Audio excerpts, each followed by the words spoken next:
후보들 못지않게 이번 대선에 사활을 건 이들이 있죠. 송영길 민주당 대표와 이준석 국민의힘 대표입니다. 존재감도 만만치 않은데요. 전국을 누비면서 유세 활동을 벌이고 있습니다. 관련 내용을 주민에서 짚어봅니다. 네, 어제 대선판에서 후보들의 배우자가 사라졌다는 소식 전해드렸었죠. 그럼 그 빈자리를 채울 사람들도 있을 텐데요. 배우자들 목까지 2배 더 열심히 뛰고 있는 분들입니다. 문재인 정부의 철학과 장점을 계승하되 부족한 점을 보완하는 새로운 4기 민주정부 이재명 정부를 오늘 5시에 우리 윤석열 후보가 부산 서면에서 유세를 합니다. 부산 시민을 위한 좋은 공약들 많이 준비해서 내려오고 있으니까. 네, 민주당 송영길 대표와 국민의힘 이준석 대표입니다. 이번 대선은 당 대표들의 정치적 명운이 걸린 시험대이기도 하지요. 후보와 공동 운명체로서 둘 모두 사활을 건 승부를 펼치고 있는데요. 이 둘이 송 대표 부친 빈소에서 만나 나눈 대화 내용에서 얼마나 간절한 마음으로 이번 대선에 임하고 있는지 엿볼 수 있습니다.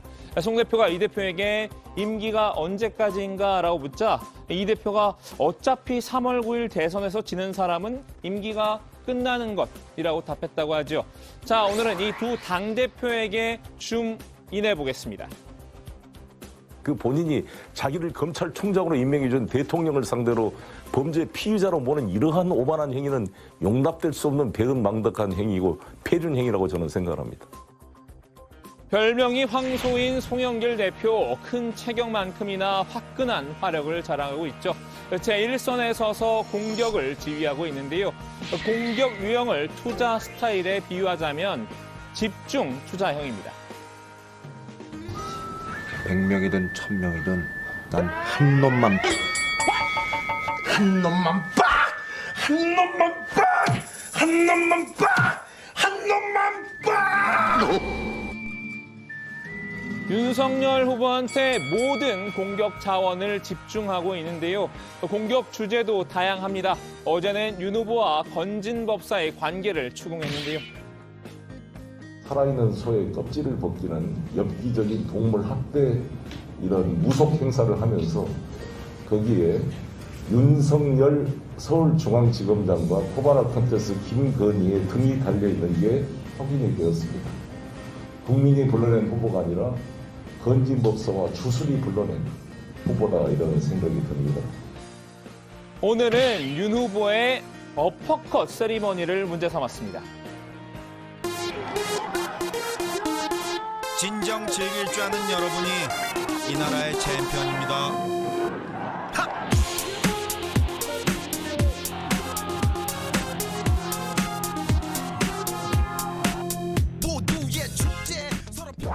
원주에 와서 어퍼컷 세레머니를 한 거 보니까 무슨 씨름 선수처럼 튼튼하게 장사 잘생겼는 잘 튼튼한 신체를 가지고 있는데 어떻게 군대를 못 갔습니까? 공격 포인트를 다양화해야 한다는 송 대표의 집념이 엿보이는데요. 어퍼컷 세리머니와 군 면제 이슈를 결부시켰습니다. 송 대표는 윤 후보가 부동시로 병역 면제를 받은 게 미심쩍다 이런 입장입니다. 선제 타격을 주장하고 국가 안보를 주장하는 윤석열 후보라면 자신이 병역 의무를 왜 수행할 수 없게 됐는지 국민들이 납득할 수 있도록 분명한 부동시에 관한 자료를 국민에게 공개할 것을 다시 한번 촉구합니다. 송 대표는 야권 단일화 이슈를 놓고도 윤 후보를 도발했는데요. 윤 후보가 여론조사를 피한 이유를 언급했습니다. 윤 후보가 안철수 후보에게 밀릴지도 모르기 때문에 겁내는 거라고 꼬집은 겁니다. 국민 여론조사 방식을 제안했는데 윤석열 후보가 이걸 수용하기 어려울 겁니다. 왜냐하면 아마 그렇게 되면 안철수 후보로 단일화될 가능성이 높기 때문에 그렇습니다. 그래서 쉽지가 않을 걸로 보여집니다. 여기에 송 대표가 유세차 연설용으로 따로 준비한 비장의 무기도 있었는데요. 어떤 지역에 가든 유세차에 올라 마이크만 잡으면 절대 빼놓지 않고 하는 발언이 하나 있습니다.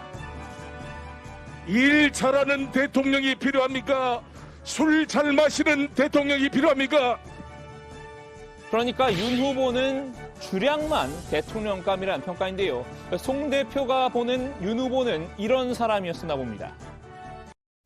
자, 읽어주시오.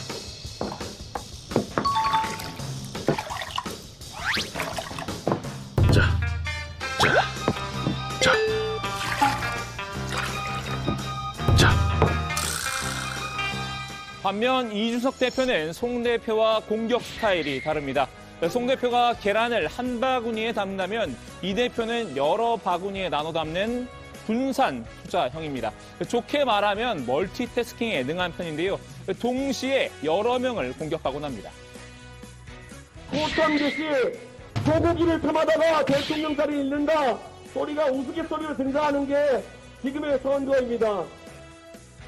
당연히 주요 공격 대상은 이재명 후보인데요. 유세 현장에서 이 후보의 성남시장 시절 업무 추진비 사용 내역 논란을 직격했습니다.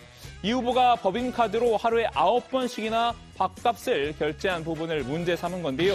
이 후보를 가리켜 세금 도둑이라고 직격했습니다. 행정의 달인이라고 하더니만은 세금 도둑에 소고기를 왜 이렇게 좋아합니까? 소도둑 아닙니까, 여러분?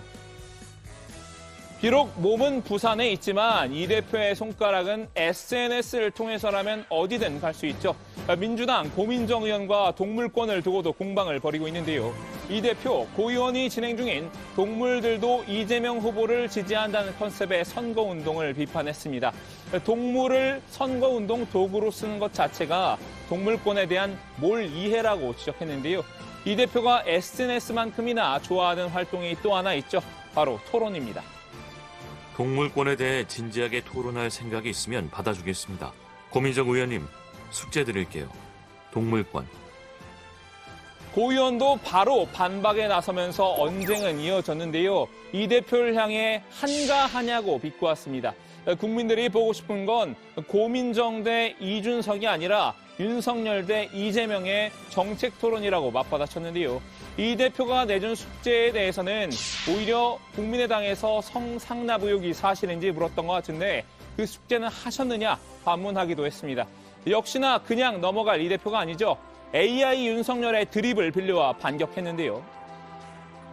내로남불 말렙들의 띵작 AI 제밍. 오늘도 에너지 넘치게 파이팅. AI 윤석열의 대표적인 마무리 인사말이죠. 오늘도 에너지 넘치게 파이팅. 이 대표는 고 의원이 성상납 의혹을 다시 들추자 이런 답글을 남겼습니다. 고민정 의원님이 어떤 유튜브 채널 구독하시는지 알 것 같습니다. 고민정 의원님, 오늘도 열일 해주셔서 감사합니다. 에너지 넘치게 파이팅. 지금까지 두 당 대표의 공격력만 부각해서 설명해 드렸는데요. 사실 방어력도 만만치 않습니다.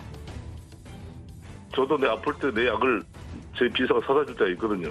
예. 아니, 근데 일반 약 사다 주는 거하고 다른 사람 이름으로 처방받으신 적은 없을 거 아니에요, 송 대표님. 예. 전혀 다른 얘기잖아요, 그건. 네. 예. 아무튼 이 문제는 제가 잘 모르니까 저한테 묻지 마시고. 이 후보의 배우자 김혜경 씨의 황제 의전 논란을 두고 자신의 경험을 거론하면서 옹호하는 발언인데요. 송 대표의 방어 스타일은 경험주의라고 볼 수 있을 것 같습니다.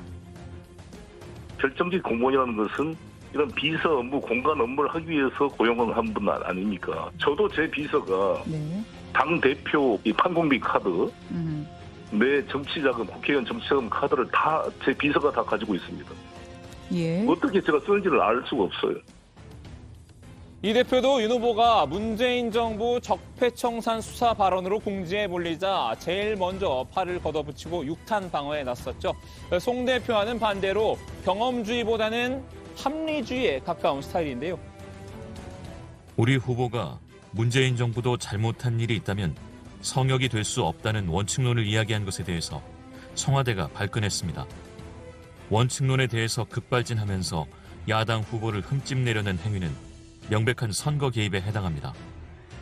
스포츠의 공정성을 무너뜨리는 중국에는 한마디도 못하면서 야당에게만 극대노하는 선택적 분노는 머리로도 가슴으로도 이해하기 어렵습니다. 어떤 주장이든 조목조목 반박하곤 하죠. 상대방의 논리적 허점을 파고들어 전세를 뒤집는 변론수를 즐겨 쓰는데요. 토론 상대방도 이 대표의 언변만큼은 인정하는 분위기입니다.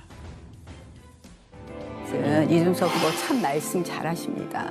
근데 정치는요, 머리로만 하는 것도 아니고 입으로만 하는 것도 아닙니다. 정치는 가슴으로 한다는 것을 좀 꼭 새겨주실 것을 부탁드립니다. 자, 오늘은 대선 승리를 위한 두 당대표의 고군분투기를 살펴봤는데요. 자신의 선거인 마냥 열심히 선거 운동을 벌이고 있죠. 앞으로 대선까지 남은 20여일 최후의 웃는 이는 누가 될까요? 오늘 주민 한마디 정리합니다. 후보 대결 못지않은 송이대첩, 송영길 대 이준석, 불꽃 튀는 유세전.